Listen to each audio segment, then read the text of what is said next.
Hello, my name's Lizzie. I'm Anglican. In just under 3 weeks' time, I'm going to be moving into a convent ready to become a postulant. I've had a nice week away staying with my brother and sister. Insert a couple of photographs here.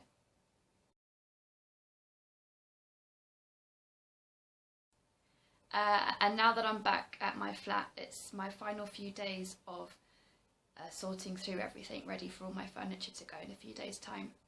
So today I've determined is book day, the day where I get rid of as many books as possible, or just get everything into piles so I know what's going into storage, what's going into the convent. I did a book video quite a few weeks ago now, and I said that I've managed to get rid of quite a few of my more academic books, because I studied theology for quite a few years, and I said in that actually out of all the theology I studied, one of the most important things I learned from having done Hebrew is that there are two words for know in Hebrew. One is to know with your head, and one's to know with your heart. And my kind of, what's the word, conviction is that it's far more important to know God with your heart than just like head knowledge about God. So and that reminds me of when I was at St. Bino's, I came across a really good quote about something like if you're thirsty for God, then what's the point in only reading books about thirst when actually what you need to do is take a drink? I really like that. So that's my mentality anyway. But I need to severely reduce these books because I don't want to keep them all. But mainly I need to work out what I'm going to give away today, and then which few I'll keep in my parents' loft, and which I'll try and take a few into I know I can take just a few into the convent. So I'll quickly show you kind of the process I'm going through to do that.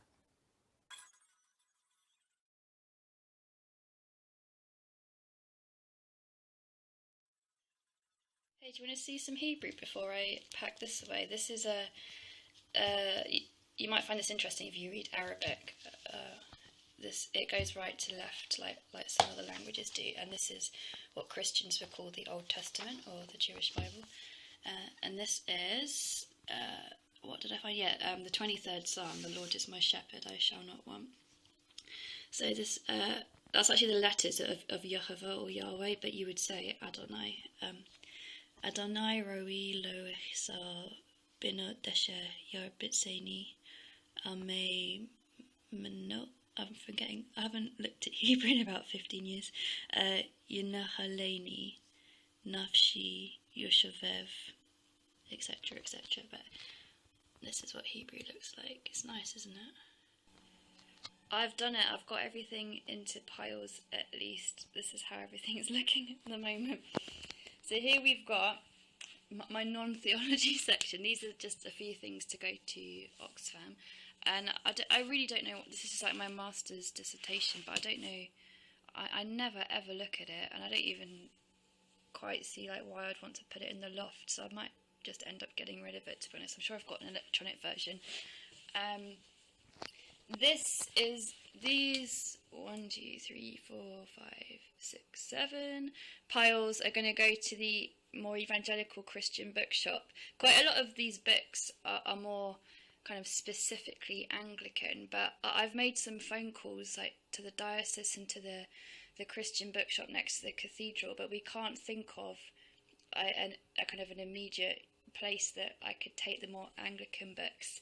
So I'm not sure how much the more evangelical bookshop will want some of these, but another bookshop that I spoke to who know me, that they said that they reckon that this bookshop would at least be able to pass them on to a more suitable place, so if they weren't the kinds of books that they would sell in their own bookshop. So all of these, I'm going to have to do like 3 or 4 trips with my rucksack to that bookshop. It's only like 10 minutes walk away. And then sifted out of those piles, I've just got a few.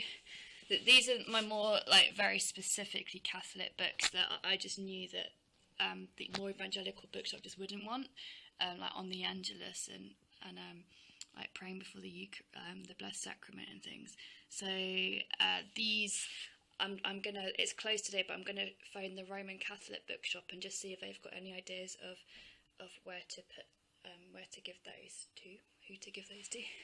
I just want to finish reading these 2 books before I decide what to do with them.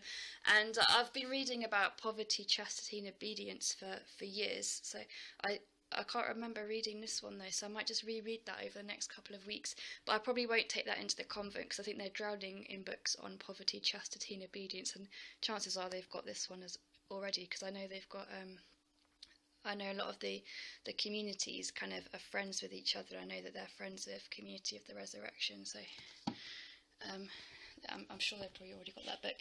My big large print Bible is going to the residential home where I've been going to the Eucharist every Saturday morning for a few years, so that's nice.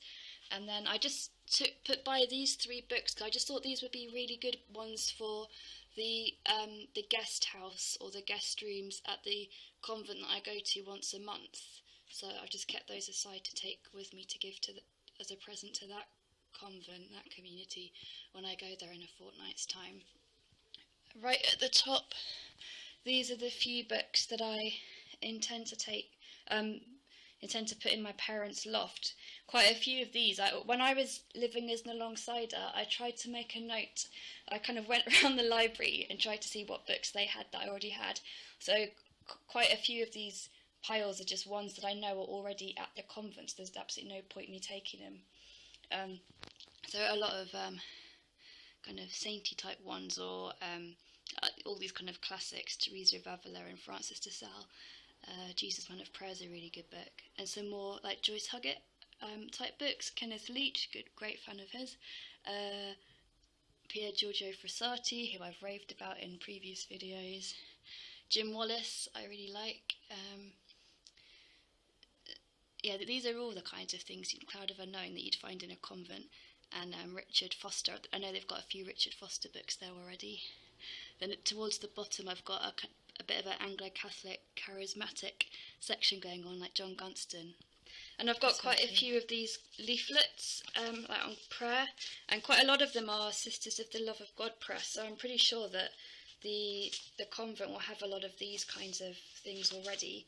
And I've got some nice little booklets on sort of like spirituality and prayer series, mini booklets, which again I think probably they already have at the convent and would just get lost if I took them there. So all of those on the top are going to my parents' loft. And then the ones I am taking to the convent is this shelf here. So I hope this isn't too much. And I've tried to get a mixture of my favourite books that I've used a lot, and then I've added just a few that aren't my personal favourites, but I just thought the other sisters might like. So I've got a little book on like saint sayings and things, and then Advent. I've got an Advent book, Advent in Narnia, a Lent book, Lent with Saint Benedict, Practicing His Presence, that Brother Lawrence, Practicing the Presence of God. This book is Mother Teresa's journal, diaries. He and I, which is my favourite book, which I've mentioned before. This was a gift from someone recently. I've got a commentary on Song of Songs. I've got this is one of my favourite books also of all time, is this tiny book, To Live is to Pray, which is Carmelite spirituality, with a chapter on, there's a chapter on Thérèse of Lisieux, a chapter on Elizabeth of the Trinity, John of the Cross, etc. A little booklet on prayer here. I know that this is a classic, Self-Abandonment to Divine Providence. I know that that's in the convent already, but this edition has got his letters, which quite a lot of them are to nuns, of like spiritual direction, and I don't think they've got this edition in the convent, so I'll take that just in case they haven't. And then I just thought I'd take The Joy of the Gospel by Pope Francis, because that's a good book, and then, or encyclical, and then this is a really good book I bought, written by a Catholic, and I just find it really helpful. It's only thin, and it just sort of talks about sort of how to participate well in the Eucharist. And then I've got another book which is more about like saints and mystics, sayings on the Eucharist. And then a few other books that I thought the sisters might like are, there's one on more Eastern forms of prayer. This booklet is on spirituality in ordinary life. These books are really sweet, and I don't think they've got them at the Sorry, I'm trying to get them out to you. I don't think they've got them at the convent. They might do, but I'm not sure I saw them. That Elizabeth Ruth Obbard, who I'm pretty sure is a Carmelite nun, she's kind of summarised some classics like Interior Castle and John of the Cross, Living Flame of Love, and then used little pictures to help summarise their writings, which I really like, and they're quite sweet. And then there's a whole series of these books by an anonymous Carthusian, and these are books which are they're books that were kind of teachings to new monks or to novices, and I know they've got a few of these already in the convent library, but I can't remember which ones, so I'll take these two, and my parents can always take them home or whatever if they've already got them.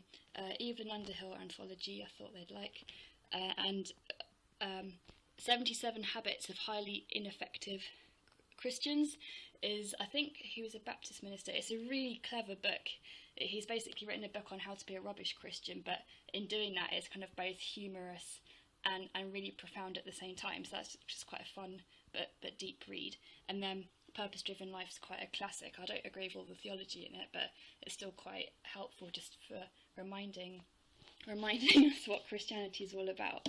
And then I thought I'd take this in with me because I know that I might like to pray with it again. My friend asked me to design a retreat for her when she was pregnant, and we went to Laund Abbey, which is the big diocesan retreat house for this diocese, and we basically camped there for a weekend. And she asked me just to design a weekend's retreat, so I put together kind of some Bible passages and questions and pictures, and I gave her a copy to keep, but I made a copy for myself because I just thought I might find this useful again to revisit. So these are some of the pictures, Prayer of Anselm and stuff like that. So I just thought I would take that in with me just in case I found it useful again. And then this is just a subject I'm passionate about. Sort of, if you see my video on Are Nuns More Holy Than Other Christians, I talk about this subject there, because I'm really passionate about people realising you don't have to be a priest or a nun or have a formal label vocation to have a genuine vocation. And I'm really passionate about the whole God using our ordinary jobs or the spirituality in our ordinary week, whatever our ordinary week entails. So I really want to take that in with me. And then I've just got this is Sayings of Light and Love by John of the Cross. I just printed them out. They're just sayings by him. A book of just some quotes that I can put together over a few years. And then the last one is from St. Bino's, a present from my parents. It's of Ignatian spirituality, helping you look over 40 days at your daily life and encounter God in your daily life. So I'm hoping that that's not too much to take into the convent, because I don't want to cause them problems with having to fit all these in. But as I said in my other book video a few months ago, my understanding from when I spoke with the postulant there before is that she said that her book, she had like a little shelf where they knew that they were her books, and then if she decided it wasn't for her to stay at the community, she'd take them back home. But then if she went on to stay at the community, they would then become part of the convent library. So that's what would happen with these books, is my understanding. So I hope that's an okay selection and not too many to take with me. But so that's everything that I've been working on, and now I need to get out my rucksack and do quite a few trips.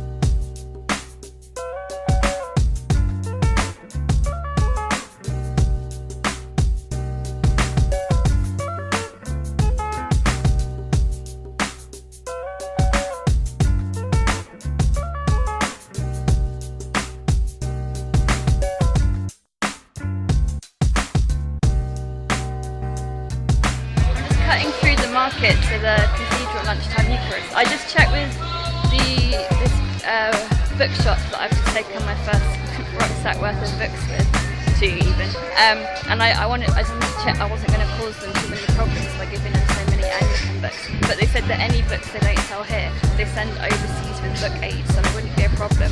And they said it wouldn't have even been a problem to give them the Roman Catholic books as well if I don't find a new home for those. So that's all good.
Here's the finished product, or very nearly there, so my bookshelves will be ready to give away in a couple of days' time.